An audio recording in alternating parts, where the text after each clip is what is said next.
Corona पर news one India और UP के आईपीएस अधिकारियों के बीच मंथन लगातार जारी है। अब हमारे साथ जुड़े हैं मथुरा के एसएसपी गौरव ग्रोवर जी। गौरव ग्रोवर जी, बहुत स्वागत है आपका न्यूज़ वन इंडिया पर। गौरव जी, अभी मथुरा में हालात कैसे हैं? सब अंडर कंट्रोल है?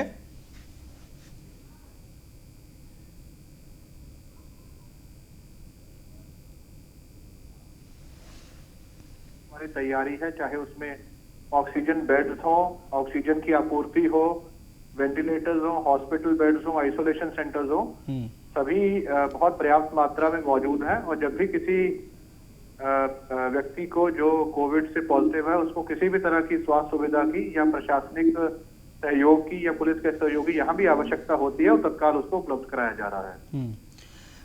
गौरव जी, अभी बहुत सारी चीजें निकलकर सामने आई थी पिछले कुछ समय में। अभी तो हालात खैर कंट्रोल में हैं, गाड़ी पटरी पर आ रही है धीरे धीरे, लेकिन अभी वो जो बात निकल कर आई थी कि कालाबाजारी बहुत हो रही है, लोग इस समय में भी अपनी चीजें कर रहे हैं, पैसा कमाने में लगे हुए हैं, गलत काम कर रहे हैं, तो उसको कैसे कंट्रोल किया आपने? देखिए, लगातार हमारे द्वारा एक तो जनता के व्यक्तियों से संवाद बनाया जा रहा है। जब भी कोई ऐसी शिकायत किसी भी माध्यम से, चाहे वो सोशल मीडिया के माध्यम से है, चाहे हमारे डायल 112 की जो हमारा अभियान है उसमें चल रहा है, या किसी अन्य माध्यम से जैसी शिकायत प्राप्त होती है तो तत्काल लोकल जो हमारा पुलिस प्रशासन है, जिला प्रशासन है, मौके पर जाके उस चीज को चेक करते हैं, गलत पाए जाने पर कार्रवाई करते हैं। और इस बात का प्रभाव जो ऐसे धंधों में जो लिप्त व्यक्ति हैं उनके ऊपर भी गया है। कार्रवाई के डर से ऐसी शिकायतें अभी धीरे धीरे कम हो गई हैं। अच्छा, मथुरा में भी ऐसी खबरें निकल कर आई हैं क्या, जो प्राइवेट हॉस्पिटल है वो मनमानी कर रहे हैं, मनमानी वसूली कर रहे हैं? देखिए, इस संबंध में जो भी शिकायतें प्राप्त जिला प्रशासन को हुई थी, उस संबंध में एक विस्तृत जांच एक ज्वाइंट मजिस्ट्रेट के द्वारा की जा रही है। और उस जांच से संबंधित जो भी व्यक्ति किसी को अपनी शिकायत करनी है या उस बारे में है तो उसके बयान उसमें नोट किए जा रहे हैं। उसके बारे में ज्यादा डिटेल जो है वो जिला प्रशासन के हिसाब की जाती है। अच्छा, जो लोग हैं मथुरा के, जो लोग हैं उनका सपोर्ट कैसा मिल रहा है? आप लोगों की तरफ से क्या सख्ती बढ़ती जा रही है? जो लोग शैतानी करने बाहर निकल रहे हैं, क्या उनके खिलाफ कोई कड़ी कार्रवाई की जा रही है? देखिए, पिछले साल जब लॉकडाउन पहली बार लागू हुआ था तब एक बहुत अच्छा समन्वय पुलिस प्रशासन और जनता और जिला प्रशासन के बीच में बना था। और मुझे लगता है इस बार इसका हमें बहुत ज्यादा सहयोग प्राप्त हो रहा है। इस बार जो बातें अपील की जा रही है, चाहे वो प्रदेश सरकार के द्वारा है, माननीय मुख्यमंत्री के द्वारा है, या अन्य हमारे प्रशासनिक अधिकारियों, पुलिस अधिकारी जो अपील की जा रही है, तो इस बार जनता का रिस्पांस बहुत हमें अच्छा मिल रहा है। और इस बार जो है जो भी गाइडलाइंस बताई जा रही हैं वो अच्छे माध्यम से जनता तक पहुंच रही है। इस बार जो शहरी इलाके हैं गौरव जी, लगता है आपको क्या कि ये महसूस किया गया है कि वहां पर बहुत ज्यादा चुनौतियां नहीं, लेकिन जो अभी पिछड़े लोग हैं, पिछड़ी जगह हैं, गांव हैं, देहात हैं, वहां पर ध्यान देने की इस समय ज्यादा जरूरत है? देखिए, बिल्कुल शहर क्षेत्र में जहां ये इसका प्रकोप पहले स्टार्ट हुआ था वहां काफी हद तक चीजें अब कंट्रोल हो गई हैं। और इस समय पर सभी का, चाहे वो प्रशासनिक अधिकारी हैं या हमारी सरकार है, उसका फोकस ग्रामीण इलाकों पर है। और इसी को दृष्टिगत रखते हुए आरआर की टीम्स हैं, जो हमारी निगरानी समितियां हैं, उनके साथ साथ जो एक नई पहल मथुरा में शुरू की गई है प्रशासन द्वारा, ऑक्सीजन ऑन व्हील्स। यदि कोई व्यक्ति घर पर रहकर अपना इलाज उसका हो सकता है और उसको ऑक्सीजन मिल सकती है तो निःशुल्क ऑक्सीजन की सुविधा उसके घर तक पहुंचाई जाएगी और जब तक उसको जरूरत है उसको ऑक्सीजन वहीं तक दी जाएगी, ताकि ग्रामीण इलाकों में इस तरह की परिस्थितियां से निपटा जा सके। ये बहुत अच्छी पहल है, इसके बारे में थोड़ा सा और बताइए। कैसे लोग आपको संपर्क कर सकते हैं, कैसे आपको बता सकते हैं कि भाई हम दिक्कत में हैं और हमें ऑक्सीजन चाहिए या और चीजें चाहिए, और वो सुविधा आप लोग पहुंचाएं? देखिए, आप जैसा कि आपको अवगत है कि प्रदेश के सभी जिलों में integrated Covid command and control centre का यहाँ पर स्थापना की गई है। अभी कुछ दिन पहले माननीय मुख्यमंत्री का जब आगमन हुआ था उनके द्वारा भी इसमें विजिट भी किया गया था।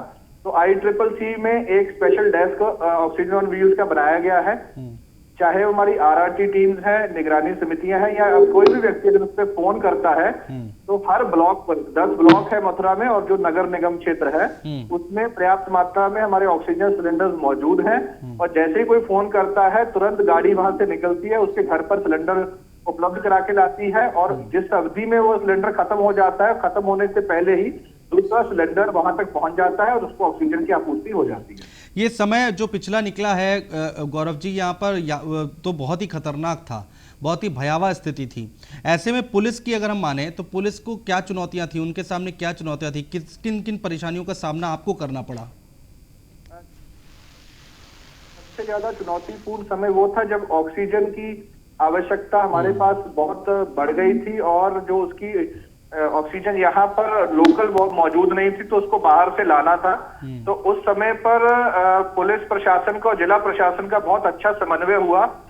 लगातार हमारे अधिकारी वो पुलिस के हों, प्रशासन के हों, चाहे वो रुड़की जाना हो, चाहे लखनऊ जाना हो, और इवन रांची और झारखंड तक भी हमारे अधिकारी वहां पर गए और ऑक्सीजन सिलेंडर्स को लगातार ट्रैक करके यहाँ पर लाते रहे। और मुझे लगता है इसी जो एक तालमेल का नतीजा है कि मथुरा में कभी भी ऐसी स्थिति उत्पन्न नहीं हुई कि हॉस्पिटल में ऑक्सीजन खत्म होने की वजह से किसी भी पेशेंट की मृत्यु हुई हो या किसी भी पेशेंट को कोई दिक्कत आई हो।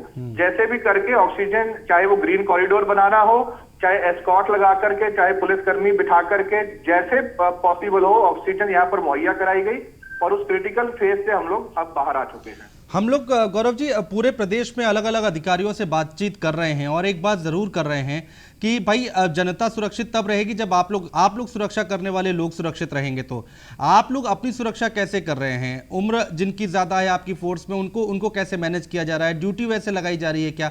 आप लोग क्या प्रिकॉशंस ले रहे हैं? देखिए, मैं पुलिस सेवा में आने से पहले डॉक्टर भी था और मेरा व्यक्तिगत रूप से एक्सपीरियंस स्पेशली पुलिस के साथ रहा है कि सबसे अच्छा हथियार इस बीमारी से लड़ने का वैक्सीनेशन है। मैं आपको एक आंकड़ा दे सकता हूं कि जनपद मथुरा में 3750 की संख्या में पुलिसकर्मी नियुक्त हैं और इस समय पर हमारे 3750 में से फर्स्ट डोज वैक्सीनेशन 99% का हो चुका है। मात्र 50 से भी कम ऐसे पुलिसकर्मी हैं जिनकी जेन्युइन प्रॉब्लम है, कोई प्रेग्नेंट लेडीज हैं या लैक्टेटिंग मदर्स हैं या कोई लंबी बीमारी में या गैर हाजिर है। और सेकंड डोज भी जिनकी ड्यू थी वो भी सबको लग चुकी है। और मेरा मानना है कि पिछले साल की तुलना में इस बार संक्रमित होने वाले पुलिसकर्मियों की संख्या बहुत कम है और जबकि इलेक्शन के दौरान उनको काफी जगह पर ड्यूटी करने के लिए गैर जनपदों में भी वो गए थे, लेकिन संक्रमित होने वालों की संख्या भी बहुत कम है और जो संक्रमित हो रहे हैं वो बहुत जल्दी घर पे ही होम आइसोलेशन में ही ठीक होकर के तंदुरुस्त हो रहे हैं। किसी भी पुलिसकर्मी को अभी तक कोई भी क्रिटिकल कंडीशन में नहीं गया है। तो मैं आपके माध्यम से सबको ये अपील करूंगा कि वैक्सीनेशन उनके एज के माध्यम से, स्लॉट के माध्यम से और पात्रता के माध्यम से जैसे ही उनको उनका नंबर आए तत्काल लगाएं। ये एक डॉक्टर की और एक पुलिस अधिकारी की अपील आपके माध्यम से है। बहुत शुक्रिया गौरव ग्रोवर जी हमारे साथ जुड़ने के लिए, तमाम बातचीत करने के लिए, तमाम चर्चा करने के लिए।